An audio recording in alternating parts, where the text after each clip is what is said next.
Hello students, this is Nusna madam and I am going to start your half yearly syllabus today. The first lesson in the syllabus is chapter 2, adverbs, degree, frequency, negation and interrogative. All of you open your book and follow my explanation. First we will learn about adverbs of degree and their usage. Okay? Adverbs of degrees are used to modify verbs, adverbs and adjectives. They tell us the degree of extent to which something happens or the amount of level. We usually use the adverbs of degree to heighten the degree or intensity of verb, adverbs and adjectives in three particular ways. Intensity. What do you mean by intensity? Intensity is the quality of being intense or extreme. Now let us see what are those three particular ways. They are: first, we use adverbs of degree to express very strong feeling. For that, we use the adverbs of degree like extremely, terribly, amazingly, wonderfully, insanely, etc. Secondly, to express strong feeling. Mark it in first one, we use the degrees for very strong feeling. Now we are using for only strong feeling. The adverbs which are used for this are especially, particularly, uncommonly, unusually, remarkably and quite. The third way is to express somewhat doubtful feelings. For this type of expression we use the adverbs of degree like pretty, rather, fairly, not especially and not particularly. I'll tell three sentences to show the difference. Listen carefully. Number 1. She sang wonderfully well. Here, the adverb wonderfully well shows the very strong feeling of the speaker. Number 2. She sang quite well. Here, the adverb of degree quite well shows strong feeling of the speaker. Number 3. She sang pretty well. Here, the adverb of degree pretty well shows somewhat doubtful feeling. Are you clear, students? Now take a look at the examples given in your book. Turn to page number 9. Now look at the following sentences. Bit number A. These shoes are too big for you. Bit number B. This is a very difficult question. Bit number C. The room was quite dark and we could not see anything. In bit number A, the adverb to tells us how big the shoes are. The adverb to therefore qualifies the adjective big. In bit number B, the adverb very tells us how difficult the question is, that is, the extent of its difficulty. It therefore qualifies the adjective difficult. In bit number C, the adverb quite tells us how dark the room was, so it therefore qualifies the adjective dark. So in all these three cases, an adverb qualifies an adjective and answers the question to what extent. Such an adverb is known as an adverb of degree. Now come to number 2. An adverb can also qualify another adverb to indicate to what extent. Now see the examples. Bit number D. Kiran did very well in the examination. Bit number E. Anand won his match pretty easily. So in bit number D, the adverb very tells us how well Kiran did in the examination. So here the adverb very therefore qualifies another adverb well. In bit number E, the adverb pretty tells us how easily Anand won his match. So here the adverb pretty therefore qualifies another adverb, that is easily. So when an adverb is used in this way to qualify another adverb, it is also known as an adverb of degree. Now come to example number 3. Adverbs of degree can also be used to qualify verbs. Bit number F. He really liked the song. How much did he like the song? Really liked the song. G. Sita almost fainted at the news. To what extent did Sita faint? Almost fainted. H. We agreed with him completely. To what extent did we agree with him? We agreed with him completely. So here, really, almost, and agree completely, they are qualifying the verb liked, fainted, and agreed.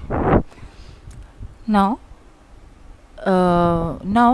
do not confuse an emphasizing adjective with an adverb of degree, because an emphasizing adjective qualifies a noun, whereas an adverb of degree qualifies a verb, an adjective, or another adverb.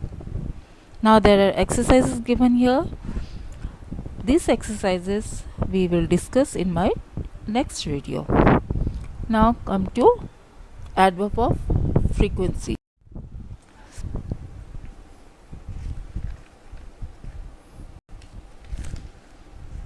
Now we will discuss about adverbs of frequency. Adverb of frequency always describes how often something occurs or happens, either in definite or indefinite terms.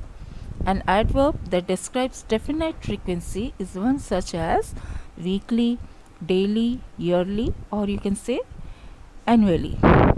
And an adverb describing indefinite frequency does not specify an exact time frame. Examples are sometimes, often, and rarely. So adverb of frequency are usually in the form of subject plus adverb plus verb. I will give you one example. Vinod always comes late to school. Vinod is subject plus always adverb plus comes verb. So adverb of frequencies are always in this form. In addition, adverbs like daily, weekly, monthly, and yearly describe definite frequency. These adverbs of frequency answer how often in a more specific way, or you can say the frequency of time is already fixed. Now you see the book. Look at the examples. Example I. Vinod always comes late to school. Hafiz often comes late to school. Shashidharan sometimes comes late to school. Vineet never comes late to school. So here all these adverbs, always, often, sometimes, never, tells us how often or frequently something is done or happens. So adverb which tells us how often or frequently something happens or is done are known as adverb of frequency. Now you do not confuse an adverb of time with an adverb of frequency. An adverb of time answers the question when, and an adverb of frequency answers the question how often. Clear? Now this exercise also another exercise is given here. I will discuss in my next video. Now come to negation. Words like not is used to form the negative of a verb is known as an adverb of negation. Or negation is the process that turns an affirmative sentence into its opposite, denial, or you can say negative sentence. See the example in book. Vimal could not sit for the examination as he was ill. John is not feeling well and wants to go home. The word not has been used to form the negative of the verb could sit and is feeling. Such a word like not that is used to form the negative of a verb is known as an adverb of negation. Verbs are negated by placing the word not after an auxiliary or modal. Another example I am giving you. She is a nice girl. She is not a nice girl. The first sentence is an affirmative sentence. In second sentence, she is not a good girl. We have used the word not to negate the verb or to change it into a negative sentence. Are you clear now regarding negation? Now last one is interrogative adverbs.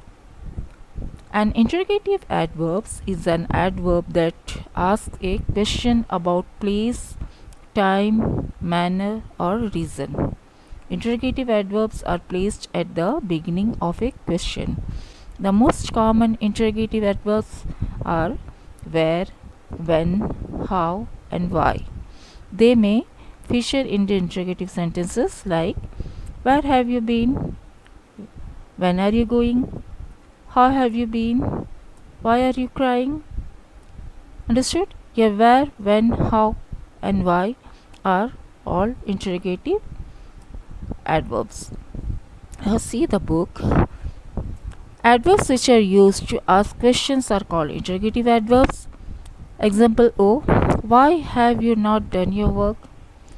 Why in this question means for what reason something was not done. It is therefore considered to be an adverb of cause or reason. Example P. When did Jane come home last night? Similarly, in this question, when means at what time.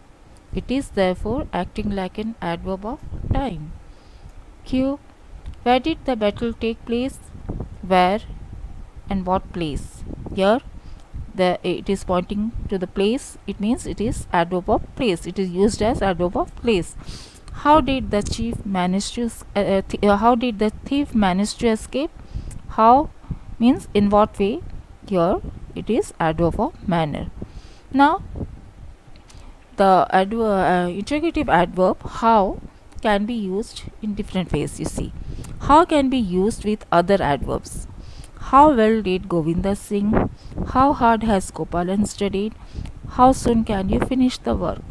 Here, how well, how hard, how soon. So, well, hard, and soon are adverbs.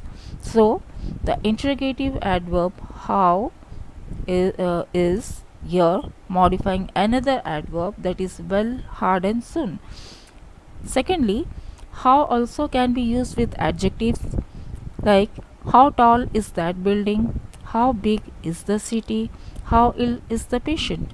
So here the adverb of interrogative how is used to modify the adjectives tall, big and ill.